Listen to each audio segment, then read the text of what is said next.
Tout a commencé dans un jardin à l'ombre d'oliviers millénaires. Jésus de Nazareth, sachant que l'heure était venue, pria l'âme déchirée tandis que ses disciples dormaient. Soudain, le traître apparut avec un baiser et le destin fut scellé. Il fut arrêté, jugé injustement, couvert de crachats, flagellé et couronné d'épines. À chaque coup, il ne répondait pas par la haine, mais par un silence qui faisait trembler l'univers. Il porta sa croix jusqu'au Golgotha, tandis que le peuple regardait sans comprendre que celui qui marchait vers la mort était le même qui, un jour, avait multiplié les pains, guéri les malades et ressuscité les morts. Et là, cloué entre le ciel et la terre, il cria d'un dernier souffle « Tout est accompli ». Le voile du temple se déchira, la terre trembla, et le monde ne fut plus jamais le même. Mais l'histoire ne s'est pas terminée par une tombe scellée. 3 jours plus tard, alors que l'ombre pesait encore sur le cœur de ses disciples, la pierre fut roulée. Le tombeau était vide. Jésus était ressuscité. La mort avait été vaincue.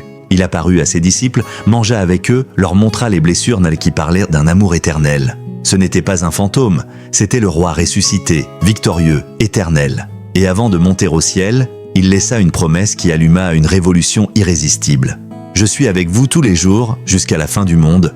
Ainsi naquit une espérance qui a traversé les siècles et qui brûle encore avec force. Ce n'est pas seulement une histoire, c'est l'histoire qui a changé l'histoire.